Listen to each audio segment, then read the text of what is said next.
अस्सलामुअलैकुम। आप देख रहे हैं वारिस स्टूडियो और मैं हूं रज़ा हैदरी। लेक्चर नंबर 5 में आप सबको खुशामदीद कहता हूं। आज इस सेशन में इस वीडियो में मैं आपको डिफरेंट फंक्शंस के बारे में, डिफरेंट यूज़फुल फार्मूला के बारे में मैं आपको बताऊंगा। अगर आप चाहते हैं कि आपके करंट सिस्टम डेट को आपके रिज़ल्ट के साथ आप रिज़ल्ट शीट में आप उसको इंसर्ट करना चाहते हैं, आपके कंप्यूटर या सिस्टम में इस वक्त जो भी डेट है, जो भी टाइम है, उसको आप डायरेक्ट ही आप अपने एक्सेल शीट पर या जो वर्कशीट पर आप उसको गेट करना चाहें वो भी आप इजीली कर सकते हैं। उसके लिए एक फंक्शन है नाउ फंक्शन। प्रॉपर वीडियो की जानिब बढ़ने से पहले आपसे एक रिक्वेस्ट है कि अभी तक वारिस स्टूडियो को सब्सक्राइब नहीं किया तो सब्सक्राइब करें और साथ बेल आइकन पे लाजमी क्लिक करें ताकि आने वाली तमाम वीडियोस की अपडेट आपको बर वक्त मिल सके।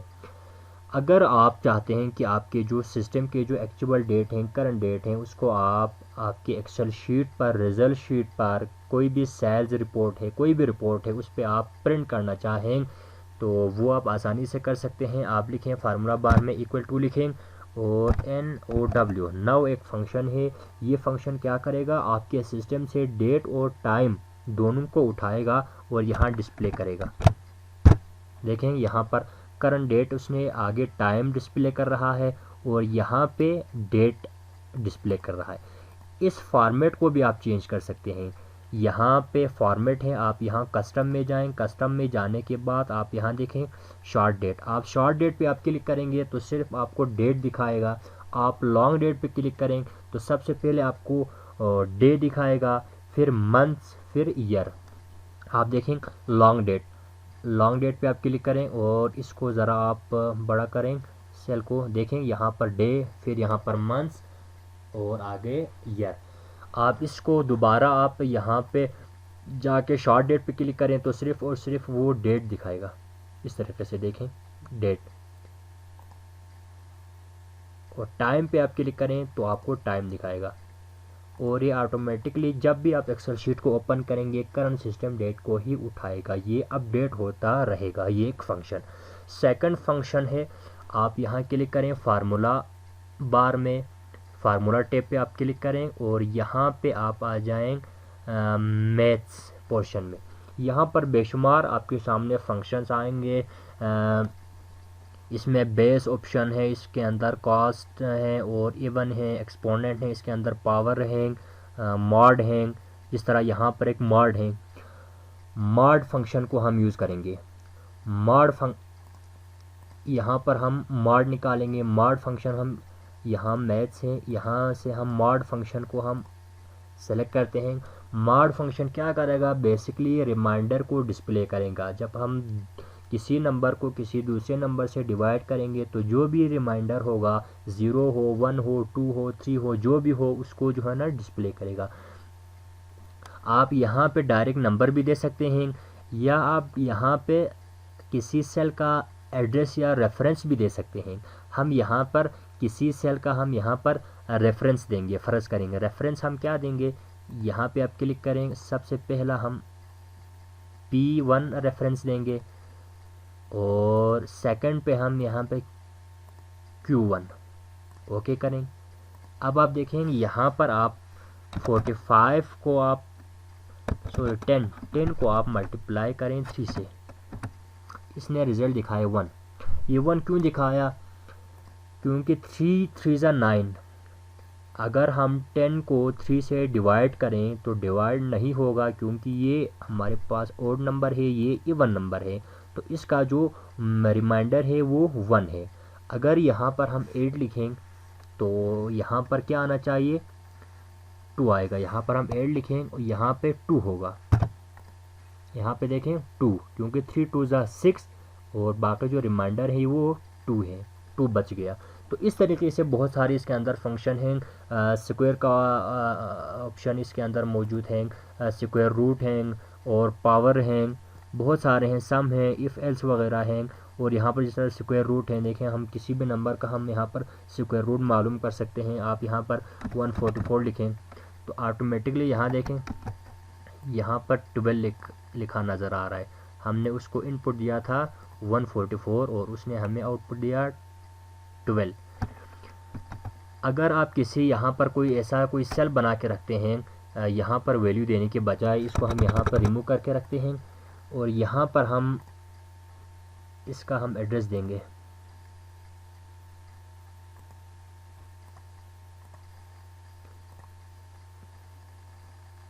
यहाँ पे हम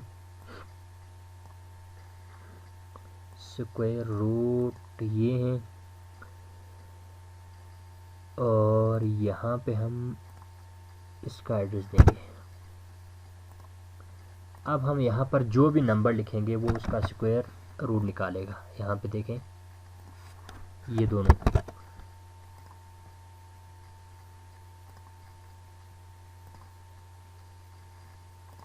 यहाँ पे हम लिखते हैं 100 तो 10 आएगा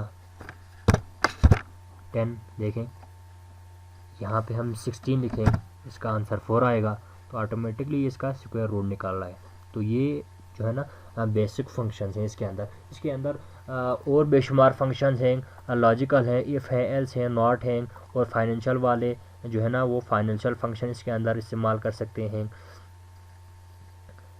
उसके बाद नेक्स्ट स्टेप पे अगर हम बढ़ें डेटा, ये बहुत ही इम्पोर्टेंट जो है ना ये टेप है डेटा के अंदर। यहाँ पर आप शुरू में देखें फ्रॉम एक्सेस, MS ऑफिस का एक और पैकेज है, एक और टूल्स है, उसका नाम है MS एक्सेस। वहाँ पर हम डेटाबेस वगैरह बनाएंगे, फॉर्म बनाएंगे और सेल में जाकर वैल्यू इंसर्ट करने के बजाय MS एक्सेल में हम फॉर्म के थ्रू, जिस तरह हम किसी वेबसाइट पर हमें डिफरेंट फॉर्म नज़र आते हैं उस फॉर्म के ज़रिए हम डेटाबेस में डेटा इंसर्ट करते हैं। इसी तरीके से MS एक्सेल में भी, MS एक्सेस में भी ये फैसिलिटी मौजूद है कि हम एक खूबसूरत डेटाबेस बना के, एक फॉर्म बना के हम वैल्यू यानी डेटा दे के डेटा को हम डेटाबेस में स्टोर कर सकते हैं और उस डेटा को हम रिट्रीव भी कर सकते हैं, हम उसको इंफॉर्मेशन में कन्वर्ट भी कर सकते हैं। तो उसके लिए आप यहाँ से एक्सेस से, अगर आपके पास कोई डेटाबेस है वहाँ से आप डेटा को डायरेक्ट इंपोर्ट भी कर सकते हैं और अगर आप डायरेक्ट इंटरनेट से कोई वेब पेज से आप कोई डेटा उठाना चाहें तो वो ऑप्शन भी इसके अंदर मौजूद है।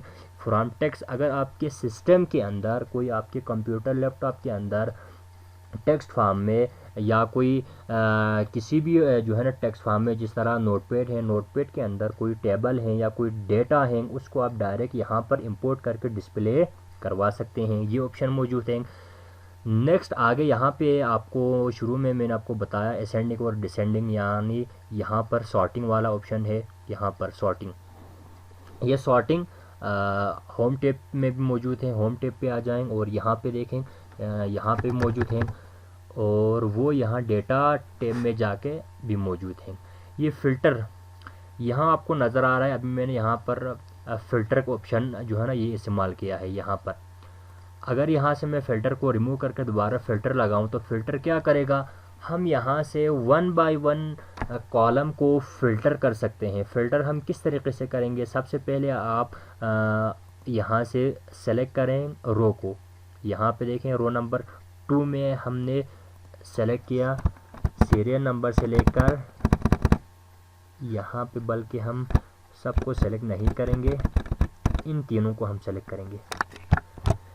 यहाँ पर सीरियल नंबर, रोल नंबर और स्टूडेंट नेम को हमने सेलेक्ट किया। अब हम फ़िल्टर लगाना चाहते हैं, फ़िल्टर पे आप क्लिक करें। अब देखें फ़िल्टर, अब ये क्या करेगा, आप इस पे क्लिक करें तो यहाँ से स्मॉलेस्ट टू लार्जेस्ट, तो ये 1 से 8 यानी असेंडिंग ऑर्डर में है। आप लार्जेस्ट पे क्लिक करें, देखें ये अभी स्मॉलेस्ट यानी 1 सबसे बॉटम पे है और लार्जेस्ट वैल्यू सबसे टॉप पे है।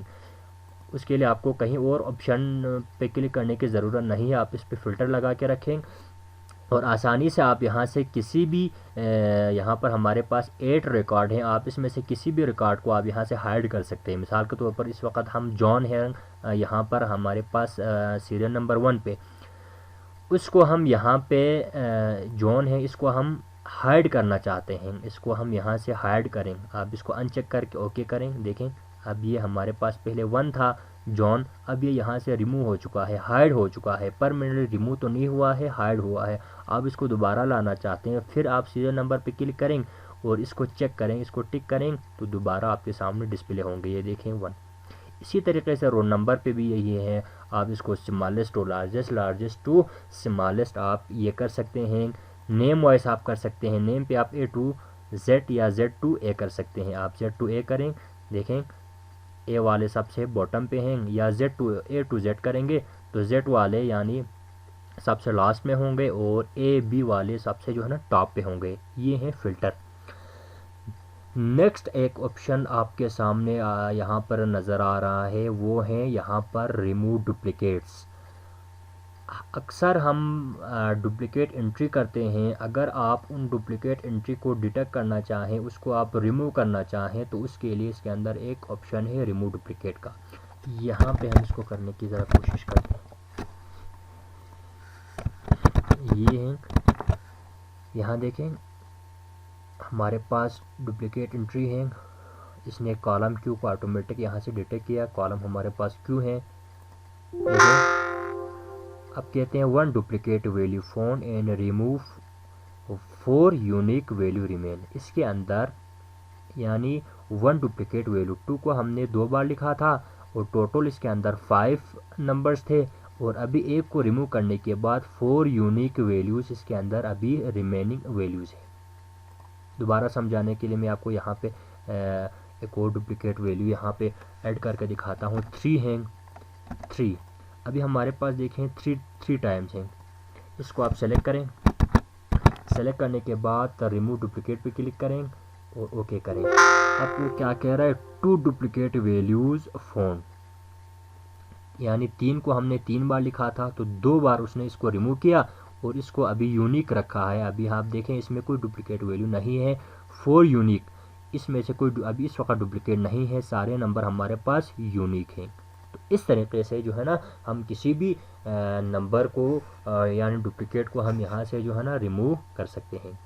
नेक्स्ट है डेटा वैलिडेशन, बहुत ही इम्पॉर्टेंट ये जो है ना इसके अंदर एक फ़ीचर है डेटा वैलिडेशन का। डेटा वैलिडेशन का मतलब ये है कि अगर आप किसी सेल के अंदर वैल्यू आउटपुट करना चाहें तो उसके अंदर सिर्फ उसी सेल में सिर्फ एक्यूरेट सही वैल्यू पुट हो जाए। कहने का मतलब ये है कि फ़र्ज़ करें यहाँ पर इंग्लिश अब्बास है, अब्बास आप नेक्स्ट देखें उर्दू सब्जेक्ट है अब्बास का, इसने यहाँ पर लिया है 55 मार्क्स। अगर मैं 55 को रिमूव करके यहाँ पर गलती से ए लिखूँगा तो क्या होगा, यहाँ पे देखें ये मैंने पहले वैलिडेशन लगाया था, अब ये कहते हैं कि ये रिस्ट्रिक्ट हैं, इसके वैलिडेशन को हम यहाँ से पहले रिमूव करेंगे।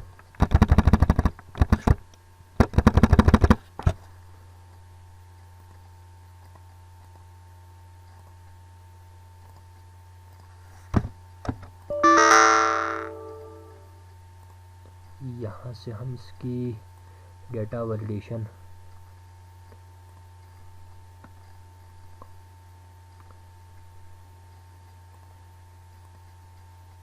यहाँ से था, यहाँ से यहाँ तक था डेटा वैलिडेशन, इसको हमने यहाँ पे कोई देखें यहाँ पर 55 नंबर लिखा हुआ है। अब मैं यहाँ पर ए लिखता हूँ, बी लिखता हूँ, ये यहाँ पर इंटर हो रहा है क्योंकि ये डेटा वैलिडेशन की खिलाफ वर्जी है, क्योंकि यहाँ पर सिर्फ़ और सिर्फ नंबर इंटर होना चाहिए था। अब इसकी वजह से अब्बास के जो टोटल ऑब्टेन मार्क्स पे भी असर पड़ेगा, परसेंटेज पे भी पड़ेगा, एवरेज पे भी पड़ेगा, यानी उसके जितने भी जो है ना यहाँ पर रिपोर्ट्स होंगे उस पर असर पड़ेगा। अगर यहाँ पर ये वैलिडेटेड होता तो मैसेज शो होना था कि आप इसमें सिर्फ़ और सिर्फ नंबर इंटर कर सकते हैं, कोई अल्फ़ाबेट इंटर नहीं कर सकते। तो उसके लिए हम यहाँ पर डेटा वैलिडेशन करेंगे, डेटा को वैलिडेट करेंगे ताकि नंबर वाले सेल में नंबर इंटर हो जाए, यानी इसके अंदर सिर्फ़ और सिर्फ न्यूमेरिक वैल्यू इंटर हो जाए, अल्फ़ाबेट्स वाले में सिर्फ अल्फ़ाबेट्स इंटर हो जाए।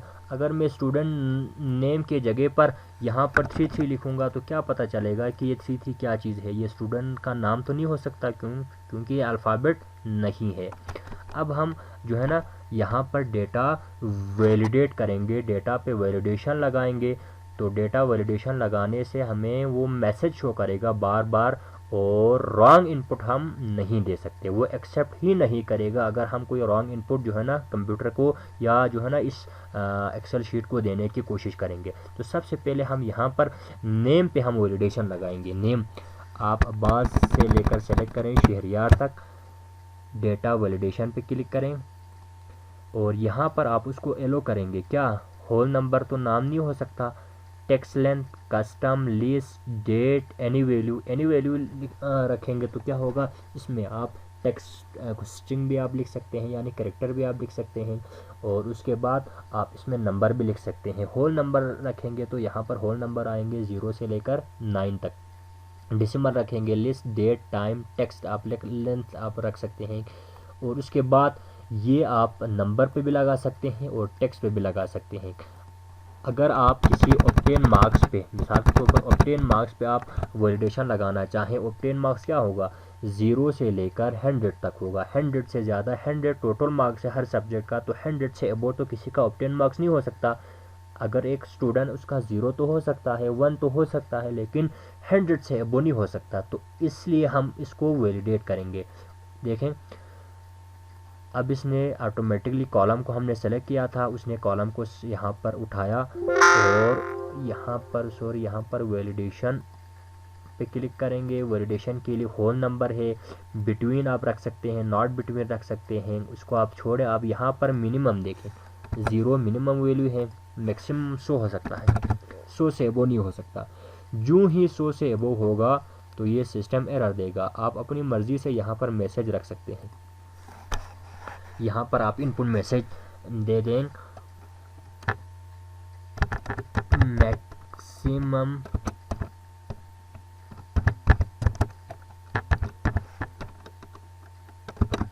ऑब्टेन मार्क्स इज 100,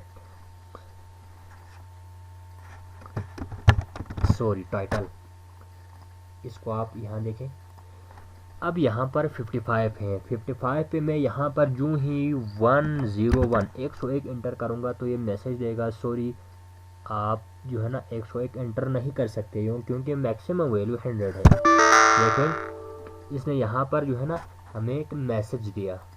इस तरीके से अगर मैं यहाँ किसी नंबर पे, यहाँ 66 है, यहाँ पे मैं 1 लिखूँगा एक्सेप्ट करेगा, 0 लिखूँगा एक्सेप्ट करेगा, 99 लिखें आप तो ये एक्सेप्ट करेगा। लेकिन आप जो ही 100 लिखें 100 भी एक्सेप्ट करेगा।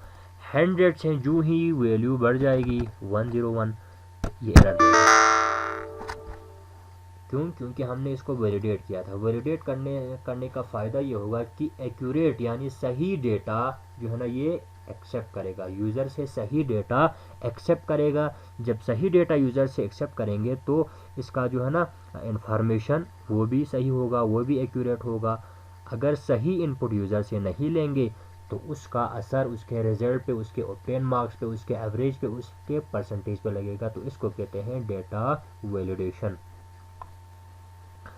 इसी तरीके से बहुत सारे इसके अंदर फीचर्स हैं। आप यहाँ से आगे हैं, रिव्यू का ऑप्शन है, इसके अंदर स्पेलिंग है, डिक्शनरी है, स्पेलिंग आप चेक कर सकते हैं।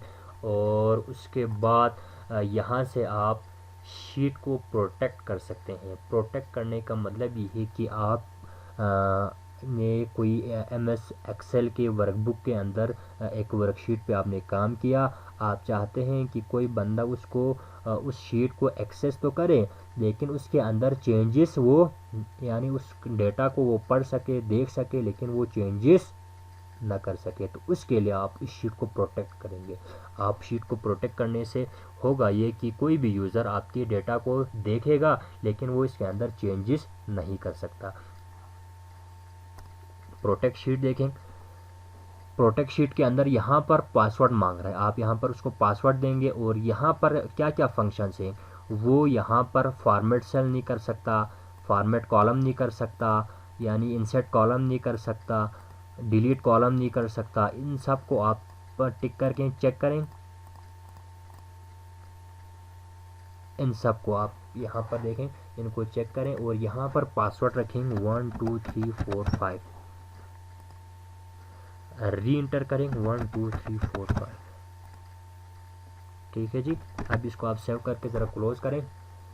क्लोज देखें अब ये वर्कशीट ओपन हो चुका है। अब हम इसमें डेटा चेंज करने की कोशिश करेंगे, किसी कॉलम को रो को डिलीट करने की कोशिश करेंगे तो ये डिलीट नहीं होगा, चेंजेस नहीं होंगे, क्योंकि इस शीट को ये प्रोटेक्टेड शीट है, इसको पासवर्ड के ज़रिए प्रोटेक्ट किया हुआ है।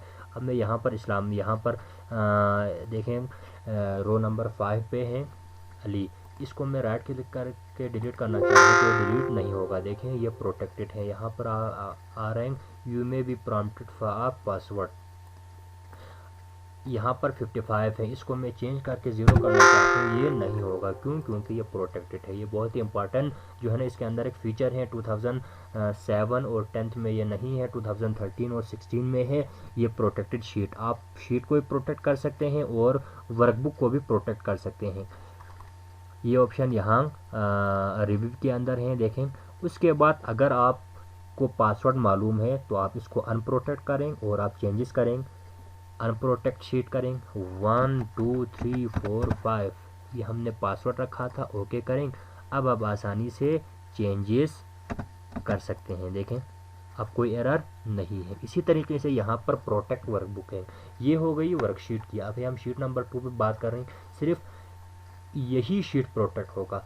अगर आप वर्कबुक आप इसको प्रोटेक्ट करेंगे, इसको आप पासवर्ड देंगे, पासवर्ड सेट करेंगे, तो इससे होगा ये कि जितने भी शीट होंगे, यहाँ पर शीट नंबर इसके अंदर इस वक्त 2 शीट हैं, जितने भी शीट होंगे वो सारे ऑटोमेटिकली प्रोटेक्ट होंगे। आपको 1 बाय 1 कोई शीट प्रोटेक्ट करने की ज़रूरत नहीं पड़ेगी। प्रोटेक्ट यानी वो प्रोटेक्ट वर्कबुक सेलेक्ट करने की सूरत में, ये प्रोटेक्ट शीट सेलेक्ट करने की सूरत में सिर्फ और सिर्फ सिंगल शीट प्रोटेक्ट होगा। प्रोटेक्ट वर्कबुक सेलेक्ट करने की सूरत में जितने भी शीट होंगे ये पूरा वर्कबुक ही प्रोटेक्ट हो जाएगा। उसके बाद आप यहाँ पर आपके पास यहाँ पर कोई नेटवर्क बना हुआ है तो आप इस शीट को शेयर भी कर सकते हैं।